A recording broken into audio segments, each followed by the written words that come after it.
Hi guys, how are you all doing? I hope you guys are doing well. I just wanted to review for you the final of the French Open, and I've also got some Rafael Nadal news for you.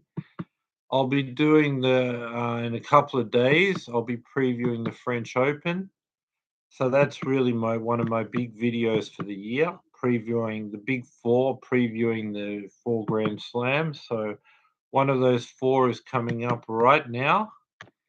So I'll be, a couple of days, big video. You guys all need to be here. We've got basically everyone at the French Open except Federer. And one part of that is the Nadal news, right? Rafael Nadal will be playing the 2022 French Open. He's recovered from his foot injury. He just needed 3 days off the foot after the Thursday night injury in Rome. So he needed Friday, Saturday, Sunday off the foot. And then by Monday, he was back to be training. He said specifically in the press conference after the Shapovalov loss in Rome, I will not be training until the pain is gone.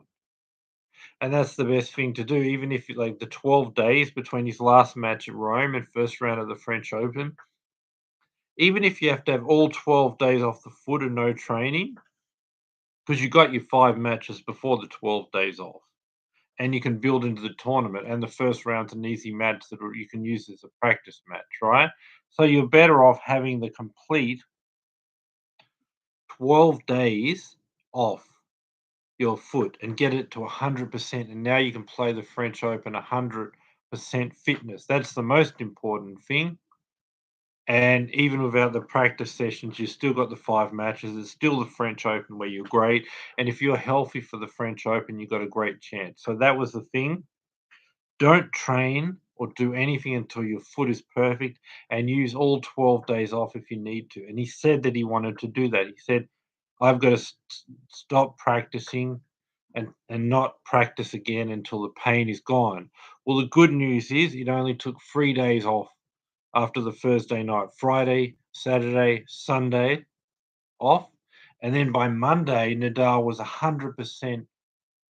Well, what he said, I won't be practicing till the pain's gone. So that's the best news ever. That Friday, Saturday, Sunday, the 3 days off the foot, has recovered the foot. And now he's back to the situation where he said, I'll only train when the pain's gone.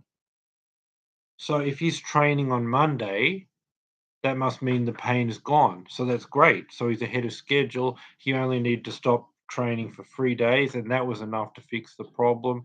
He said he would only be training when the pain's gone, and the fact that he's training now means the pain is gone now, and it was gone after only 3 days, and it still gives him the whole week to practice healthy. And I believe him. I believe if he said he won't be training until the pain is gone, then he won't be doing it till the pain's gone, because the most important is have no pain for the French Open, right? That's everything here. So if he's training now and he said he'll only train if the pain's gone, the pain must be gone.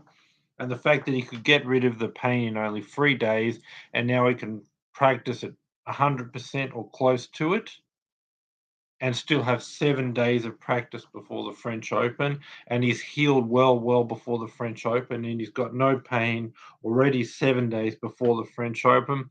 That's great news for him. So he's traveling, he's been back training for 2 days. The pain is gone from his foot, and he'll be traveling to Paris later today for the French Open. So that's my Nadal news for you, right? Oh, I just want to do this, right? Right, guys? I just want to review the Rome Masters 1000 final between uh, Novak Djokovic and Stefanos Tsitsipas, right? What I said was if Tsitsipas could be at his best, he has this huge forehand to hit through the court.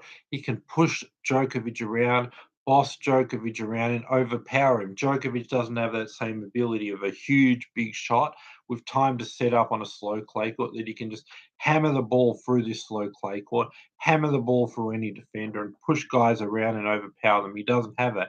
Tsitsipas does. So if Tsitsipas was playing at his best, he was going to overpower Djokovic. He was going to push Djokovic around with a forehand. He has this one big shot to get through a slow clay court and overpower guys. And if he was at his best, he could have done that. But I knew there were mental issues with him having to beat Djokovic and mental barriers to break through and nerves and all this other stuff. So I didn't know if he could produce that. And if he couldn't, right, then what was going to happen was if he's hitting a lot of errors, right, and not playing a great level of tennis, right, then I knew what was going to happen, right? Djokovic is the perfect guy who's going to return great, get back a lot of your serves, force you into rallies. In the rallies, he's going to get, if you hit 3 or 4 good shots, he's going to have great defense. He's going to prolong the rally, and he's going to not make any errors and not give you anything. So he may not threaten you with the power, hitting the ball through a slow clay court, but he can get back all your serves. In the rally, he can play great defense, run balls down, make you have no errors, and you still got to hit 3 or 4 good shots each time just to win one rally, and still hit the ball through this slow clay court, through a great defender every time to get a point, and he's giving you nothing, right? So if your game's not on, he's forcing you to earn it, right?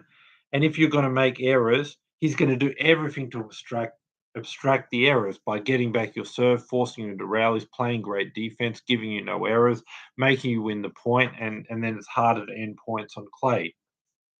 So he's going to beat if you're not consistent and you're making errors and your game's kind of a bit off.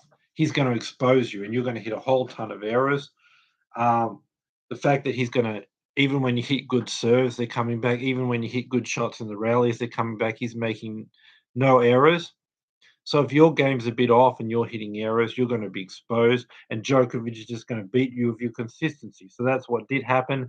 Djokovic, no, Tsitsipas had the mental issues, had the nerves, was off, made a whole lot of errors, and Djokovic beat him with his great returning, forcing Tsitsipas into long rallies, great defense into the rallies, not making any errors, and just said, I'll get back most of your serves. I'll get back most of your powerful forehands in the rally. I'll force you into long rallies. I'll wait for the error. I'll keep getting the ball back on the serve and on the defense, and I'll make no errors. And it's hard to end a point on clay.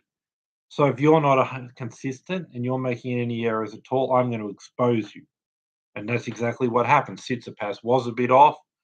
And like I said, if he was a bit off, Djokovic's defense, consistency, return of serve was going to make him look horrible out if he had any problems with consistency and errors. Which Tsitsipas had that problem, and Djokovic beat him with defense, consistency, and the return of serve. But like I said, Djokovic can't threaten you. But if you're making errors yourself, he'll abstract those, and that's what happened today. So that's why Djokovic is the winner.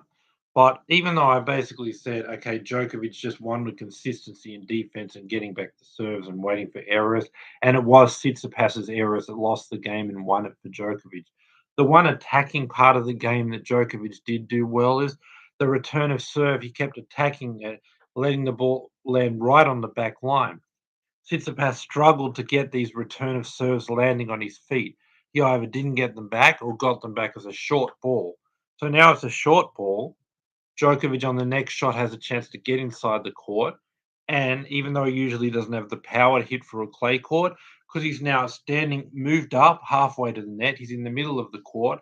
The distance to hit a winner to get it through this slow clay court is less because he stepped up halfway towards the net. He doesn't have to hit it as far. He doesn't have to hit it as hard because he's inside the court. And he's got an easy short ball to punish. So he's inside the court, easier to finish, and it's a short ball. So he got those short balls by his great returns. And he also got points where his great returns on Tsitsipas's feet. Tsitsipas couldn't get it back at all, and he won the point. So Djokovic's return of serve. So it was done by this, right?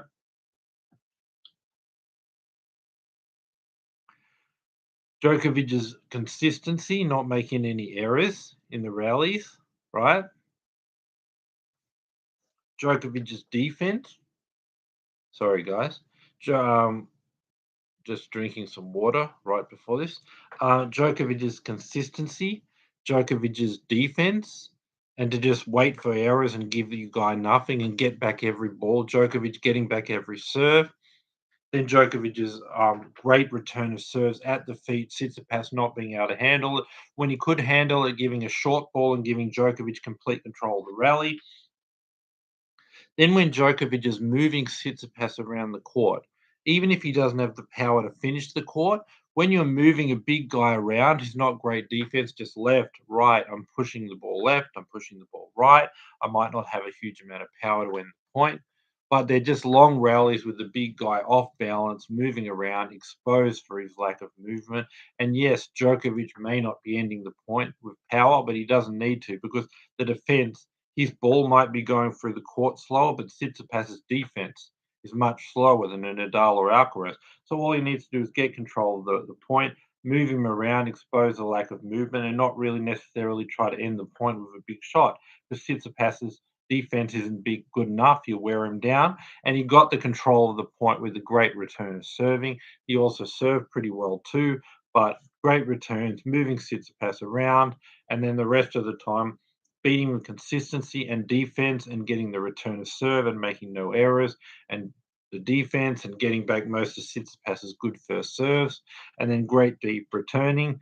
But at the end, it was about Djokovic getting the balls back, forcing Tsitsipas into rallies on the return and Tsitsipas's serve, defending well when Tsitsipas hits a good shot in the rally and giving Tsitsipas nothing and waiting for errors and then also moving him around, exposing the lack of movement and getting control of the point with his serve and his deep returns.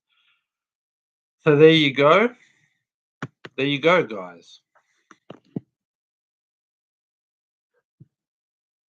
Let me just give you the score of this match, the exact score. I think it was 6-love, 7-6. Yeah, 6-love, 7-6. Djokovic is your 2022 Rome, the French Open, right? Everybody's there except for Federer. It's going to be great. One of my biggest videos of the year. So subscribe, bell notification, thumbs up. Please subscribe for the next video. Be back in a couple of days, guys, for my 2022 French Open final preview, guys. That's my video for today. Bye for now. See you in a couple of days and subscribe. Thanks for being with me. See you guys for the French Open preview. Bye for now.